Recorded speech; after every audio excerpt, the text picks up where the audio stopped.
लोग पढ़ेंगे लेखांकन के कार्य क्षेत्र। अकाउंटिंग के अंदर हम लोग लेखांकन के माध्यम से किस तरह से वर्क करते हैं। तो जो फंक्शन ऑफ अकाउंटिंग, लेखांकन के कार्य क्षेत्र, तो जो लेखांकन के जो कार्य क्षेत्र होते हैं उनको 5 भागों में बांटा गया है। पहला हमारा है रिकॉर्डिंग,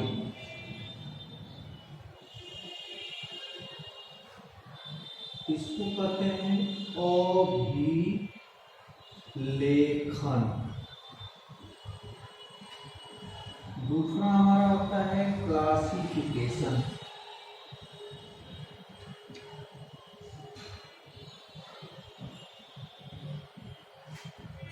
इसको कहा जाता है वर्गीकरण। तीसरा हमारा होता है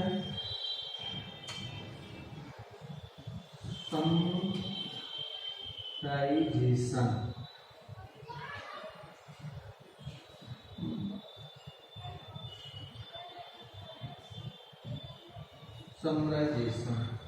इसको कहा जाता है संक्षेपण। चौथा हमारा होता है एनालिसिस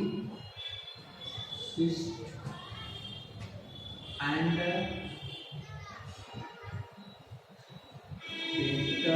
इंटरप्रिटेशन।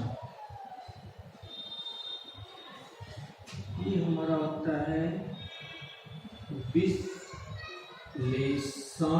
एवं निर्वचन।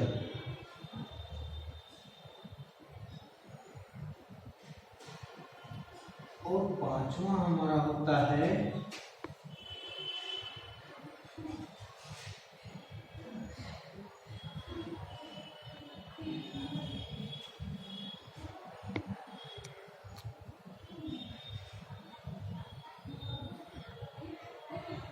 प्रयोगकर्ता को सूचना।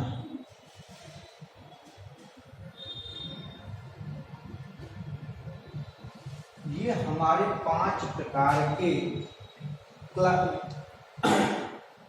फंक्शन होते हैं जिनके माध्यम से हम लोग लेखांकन के अंदर अपने कार्य को पूर्ण करते हैं। अब इसमें हमारा जो पहला होता है रिकॉर्डिंग, अभिलेखन। अभिलेखन का कार्य क्या होता है कि जब हम लोग अपने लेखांकन के अंदर किसी भी प्रकार के लेन देन की जो बही होती है उस बही के बारे में जो लिखा जाता है उसे हम लोग लेखांकन या अभिलेखन कहते हैं। जैसे मान लीजिए कि जो बही का मतलब कि जहां पर सभी प्रकार के खातों की जो विवरणी तैयार की जाती है, जो पूरी विवरणी को लिखा जाता है उसे अभिलेखन कहा जाता है। क्लासिफिकेशन, वर्गीकरण।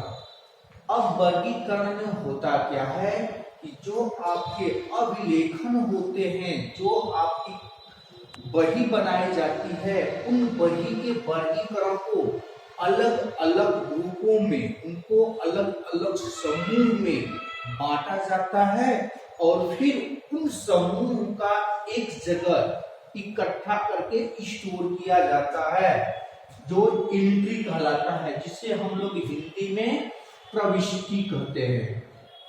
प्रविष्टि, जो हिंदी में हम लोग प्रविष्टि, एंट्री कहते हैं। तो उस एंट्री को ही हम लोग क्या कहते हैं, क्लासिफिकेशन या वर्गीकरण कहते हैं। फिर इसके बाद जो तीसरा पॉइंट हमारा होता है समराइजेशन। जो समराइजेशन जो होता है,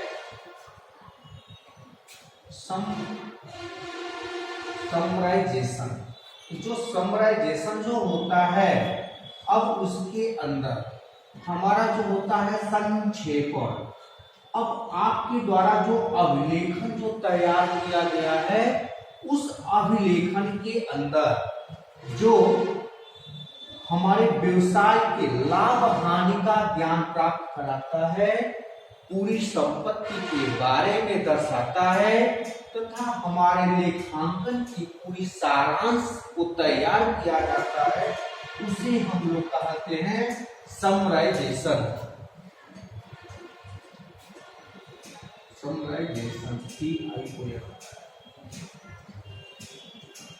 तो यहाँ पे जो होता है हमारा अब इसके अंदर हमारा होता है संक्षेपण में पहला पॉइंट, इसको 3 भागों में बांटा गया है, प्रॉफिट एंड लॉस। दूसरा हमारा होता है बैलेंस शीट और तीसरा हमारा होता है ट्रायल बैलेंस। ये हमारे 3 होते हैं, profit and loss, balance sheet और ट्रायल बैलेंस। इसमें हमारे पूरे व्यवसाय की लाभ हानि का पता चल जाता है कि हमारे व्यवसाय में कितना लाभ और कितनी हानि हुई है। बैलेंस शीट के अंदर हमको यह पता चल जाता है कि हमारे व्यवसाय में पूरी टोटल संपत्ति कितनी है, हमने अपने व्यवसाय में कितना संपत्ति इन्वेस्ट किया है, उस पूरी टोटल संपत्ति के बारे में बैलेंस शीट बता देता है। ट्रायल बैलेंस में हमारे पूरे टोटल व्यवसाय की जितनी जो लेखांकन की जो क्रियाएं होती हैं, उन सभी लेखांकन की क्रियाओं का एक सारांश बनाया जाता है, जिसे हम लोग हिंदी भाषा में तलपट कहते हैं, जिसमें उसकी पूरी विवरणी को ही लिखा जाता है। फिर इसके बाद हमारा जो चौथा पॉइंट है, चौथा पॉइंट है एनालिसिस एंड इंटरप्रिटेशन, विश्लेषण एवं निर्वचन। तो एनालिसिस एंड इंटरप्रिटेशन में जो हमारा व्यवसाय है, व्यवसाय के अंदर जो किसी प्रकार की लेन देन की जो त्रुटियां होती हैं